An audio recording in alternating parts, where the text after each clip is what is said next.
Neuroscience research shows us that when you hold a strong positive vision in mind and tap into it regularly, and combine that with an elevated emotional state, your body's chemistry will reorganize itself in anticipation of that new reality. This is referred to in the scientific literature as predictive regulation, which refers to the brain's ability to anticipate needs and then prepare the body to fulfill those needs before they arise. Because the brain and body can't tell the difference between what's real and what's vividly imagined, the more often and the more powerfully you place yourself in this idealized state, the more prominently your brain and body get the message that this is where we're going.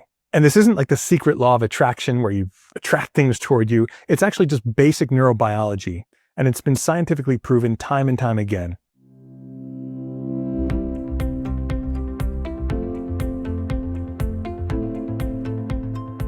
Now, let's jump in creating that positive vision.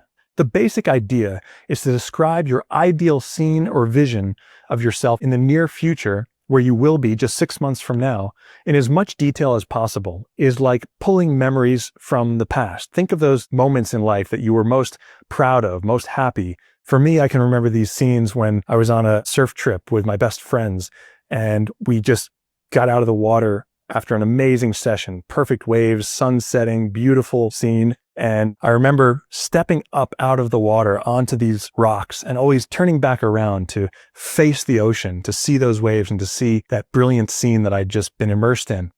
That feeling in that moment is just incredible. And maybe you have something similar to that. Maybe you were on a hike and you can remember reaching the summit of that mountain and taking that last step up at the top and taking that moment to just take a breath and really gaze and see the surroundings. Or maybe it was just being among friends and family with dinner.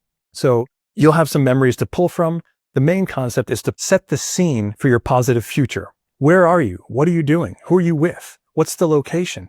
Are you indoors or outdoors? Describe the surrounding environment, the weather, the temperature, the time of year and time of day. Just be as specific as possible. What activities are you doing? Are you walking, sitting, eating lunch, or having dinner with friends? Who else is with you? Describe the person or people as they would be in that moment.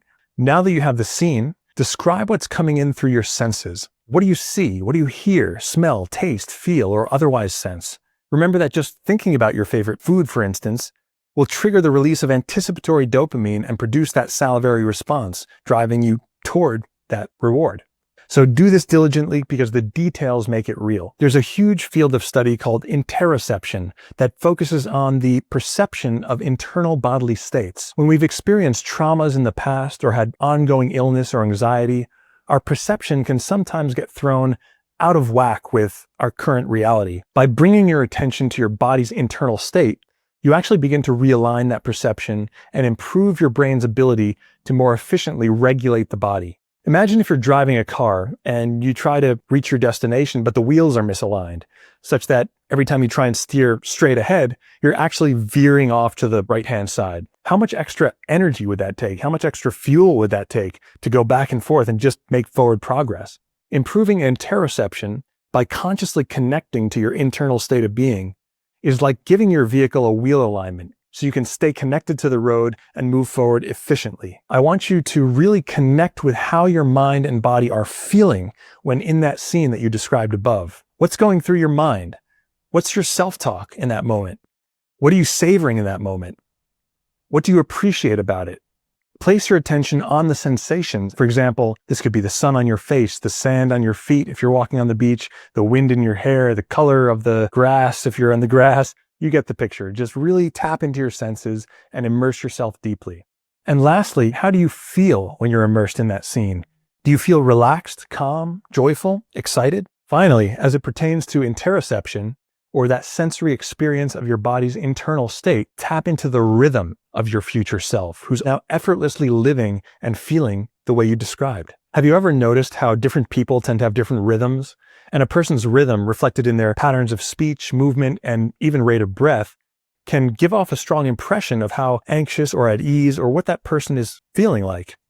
I certainly notice it in myself that when I become anxious, my breath becomes shallower and faster, my heart beats faster. If I'm typing on the keyboard, my movements will become more jerky. And the same is true for my speech.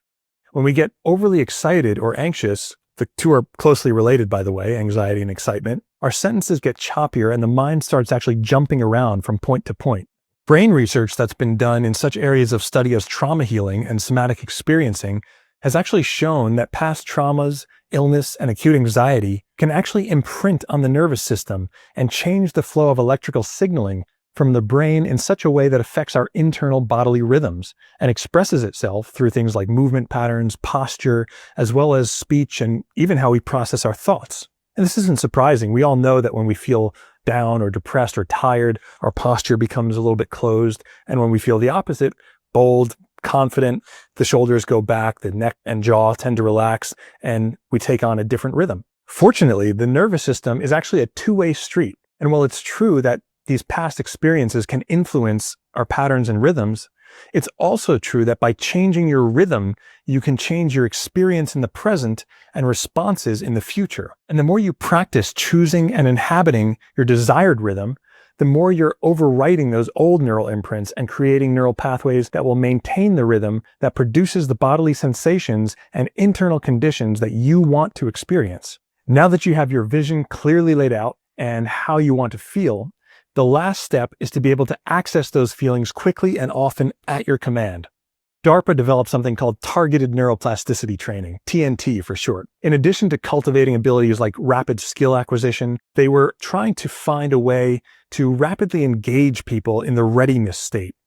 So without having to undergo a lengthy preparation process. For instance, if they needed soldiers to be able to get ready, wake up in the middle of the night at 3 a.m. and be ready to act right away, they found a way to encode in the brain that information that they could access on demand. And what they found is that with a neuroplasticity-based learning method called encoding, they could actually train cadets to seamlessly enter into that previously cultivated state of being ready using an associated cue, action, or routine known as a pre-snap routine. So when Marines, for instance, shout, "Hoorah!" and then go into battle, this is actually their pre-snap routine. Oftentimes, motorcycle racers will hit the top of their helmet and say the words "hot tires" to remind themselves that they're ready to go. And now, all of the world's top sports psychologists actually help their athletes develop their own pre-snap routines and rituals to quickly and reliably put themselves into the zone before game. And many of these rituals include the use of things like totems or artifacts, which are little personal items with which they've associated a specific meaning and also bodily response. And they've done this through conditioning.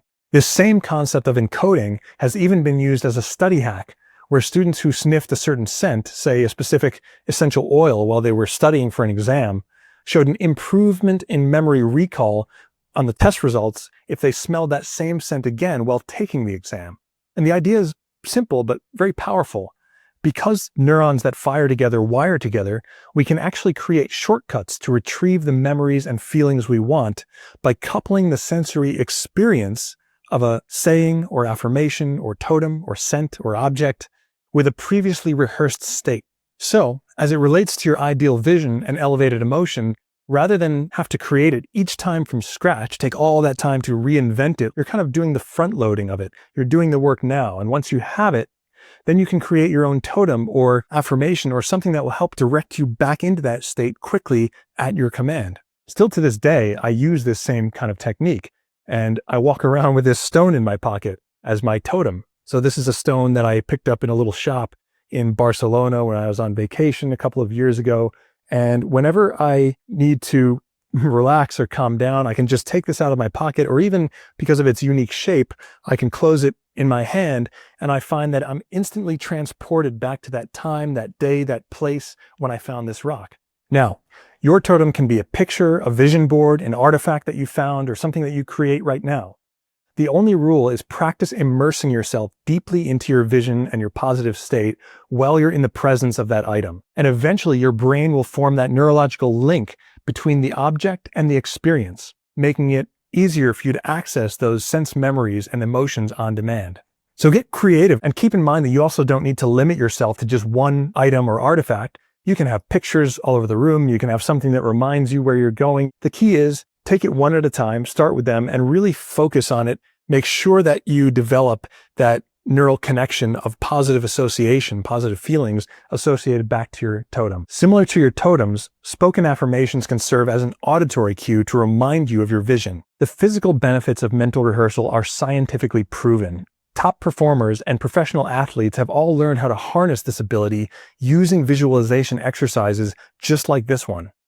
I've done it myself, tens of thousands of other people have done it, and you can do it too.